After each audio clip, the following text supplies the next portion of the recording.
So a chip, a poet, and a boy. It's just about 20 years ago, June 1994, when Intel announced that there was a flaw at the core of their Pentium chip. Deep in the code of the SRT algorithm to calculate intermediate quotients necessary for iterative floating point divisions, I don't know what that means, but it's what it says on Wikipedia, there was a flaw and an error that meant that there was a certain probability that the result of the calculation would be in error. And the probability was 1 out of every 360 billion calculations. So Intel said your average spreadsheet would be flawed once every 27,000 years. They didn't think it was significant, but there was an outrage in the community.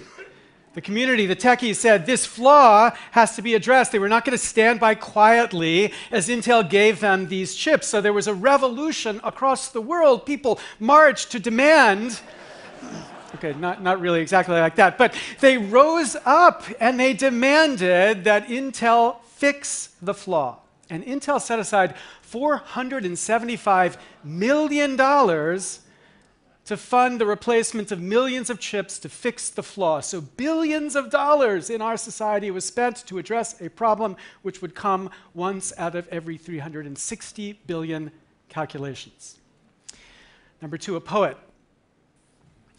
This is Martin Niemöller. You're familiar with his poetry. Around the height of the Nazi period, he started repeating the verse, "First they came for the communists, and I did not speak out because I was not a communist. Then they came for the socialists, then they came for the trade unionists, then they came for the Jews, and then they came for me. But there was no one left to speak for me." Now, Niemöller is offering a certain kind of insight. This is an insight at the core of intelligence. We could call it cluefulness. It's a certain kind of test. Can you recognize an underlying threat and respond? Can you save yourself or save your kind? Turns out ants are pretty good at this, cows not so much. So can you see the pattern? Can you see a pattern and then recognize and do something about it? Number 2, number 3, a boy. This is my friend Aaron Swartz. He's Tim's friend. He's a friend of many of you in this audience. 7 years ago, Aaron came to me with a question. It was just before I was going to give my first TED Talk. I was so proud. I was telling him about my talk, Laws That Choke Creativity. And Aaron looked at me and was a little impatient, and he said, "So how are you ever going to solve the problems you're talking about? Copyright policy, internet policy. How are you going to ever address those problems so long as there's this fundamental corruption in the way our government works?" So I was a little put off by this. He wasn't sharing in my celebration. And I said to him, Aaron, it's not my field. Not my field. He says, "You mean as an academic, it's not your field?" I said, "Yeah, as an academic, it's not my field." He said, "What about as a citizen?" As a citizen. Now, this is the way Aaron was. He didn't tell, he asked questions. But his questions spoke as clearly as my 4-year-old's hug. He was saying to me, "You've got to get a clue. You've got to get a clue because there is a flaw at the core of the operating system of this democracy. And it's not a flaw every 1 out of 360 billion times our democracy tries to make a decision. It is every time, every single important issue. We've got to end the bovinity of this political society. We've got to adopt," turns out the word is the formatic attitude. That's what the internet tells me the word is. The ant appreciative attitude that gets us to recognize this flaw, save our kind, and save our demos. Now, if you know Aaron Swartz, you know that we lost him just over a year ago. It was about 6 weeks before I gave my TED Talk, and I was so grateful to Chris that he asked me to give this TED Talk, not because I had the chance to talk to you, although that was great, but because it pulled me out of an extraordinary depression I couldn't begin to describe, the sadness. Because I had to focus on what was I going to say to you. It saved me. But after the buzz, the excitement, the power that comes from this community, I began to yearn for a less sterile, less academic way to address these issues, the issues that I was talking about. We'd begun to focus on New Hampshire as a target for this political movement because the primary in New Hampshire is so incredibly important. There's a group called the New Hampshire Rebellion that was beginning to talk about how would we make this issue of this corruption central in 2016. But it was another soul that caught my imagination, a woman named Doris Haddock, aka Granny D. On January 1st, 1999, 15 years ago, at the age of 88, Granny D started a walk. She started in Los Angeles and began to walk to Washington, D.C. with a single sign on her chest that said, "Campaign Finance Reform." 18 months later, at the age of 90, she arrived in Washington with hundreds following her, including many congressmen who had gotten in a car and driven out about a mile outside of the city to walk in with her. Now, I don't have 13 months to walk across the country. I've got 3 kids who hate to walk, and a wife who, it turns out, still hates when I'm not there for a mysterious reason. So this was not an option, but the question is, could we remix Granny D a bit? What about a walk not of 3,200 miles, but of 185 miles across New Hampshire in January?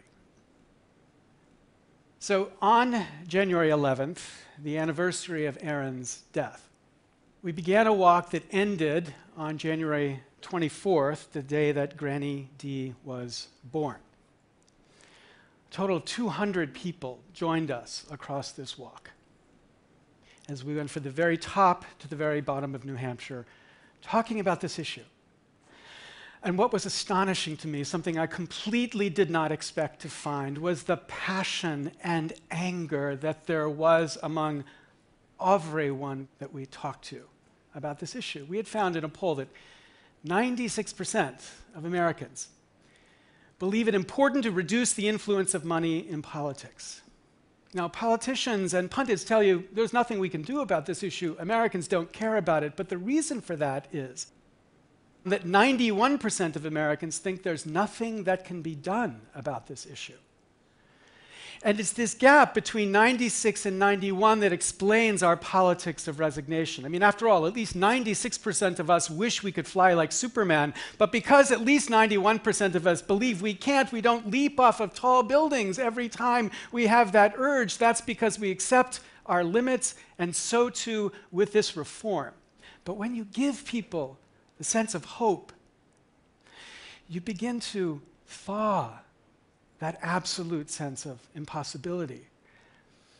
As Harvey Milk said, if you give them hope, you give them a chance, a way to think about how this change is possible. Hope. And hope is the one thing that we, Aaron's friends, failed him with because we let him lose that sense of hope. I loved that boy. Like I love my son. But we failed him. And I love my country. And I'm not going to fail that. I'm not going to fail that. That sense of hope. We're going to hold and we're going to fight for, however impossible this battle looks. What's next? Well, we started with this march with 200 people, and next year there will be 1,000 on different routes that march in the month of January and meet in Concord to celebrate this cause. And then in 2016, before the primary, there will be 10,000 who march across that state, meeting in Concord to celebrate this cause. And as we have marched, people around the country have begun to say, can we do the same thing in our state? So we started a platform called GD Walkers, that is Granny D Walkers. And Granny D Walkers across the country will be marching for this reform, number one. Number two, on this march, one of the founders of Thunderclap, David Cassino, was with us. And he said, well, what can we do?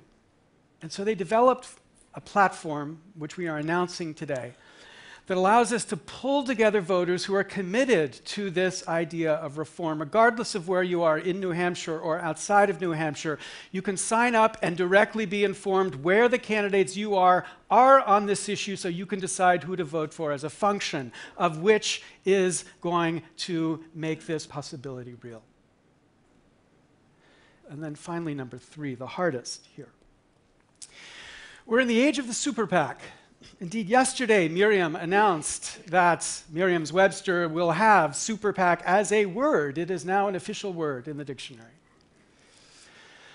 So on May 1st, May 1, aka May Day, we're going to try an experiment. We're going to try a launching of what we could think of as a super PAC to end all super PACs. And the basic way this works is this. For the last year, we have been working with analysts and political experts to calculate how much would it cost to win enough votes in the United States Congress to make fundamental reform possible. What is that number? $500 million? $1 billion? What is that number? And then whatever that number is, we are going to kickstart, sort of, because you can't use Kickstarter for political work, but anyway, kickstart, sort of, first a bottom-up campaign where people will make small dollar commitments, contingent on reaching very ambitious goals, and when those goals have been reached, we will turn to the large dollar contributors to get them to contribute to make it possible for us to run the kind of super PAC necessary to win this issue, to change the way money influences politics, so that on November 8th, which I discovered yesterday is the day that Aaron would have been 30 years old.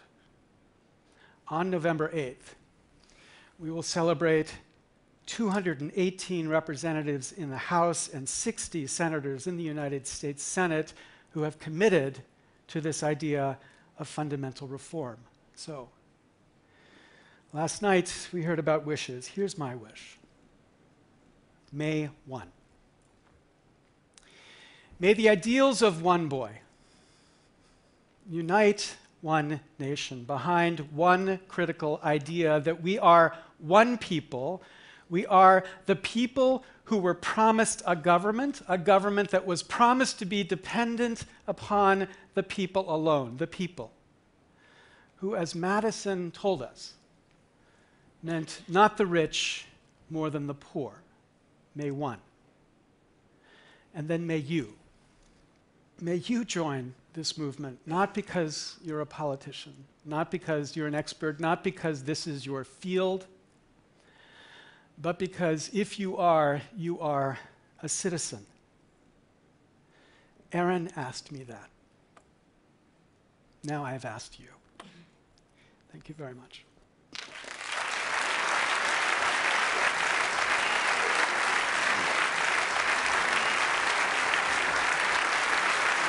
Thank you.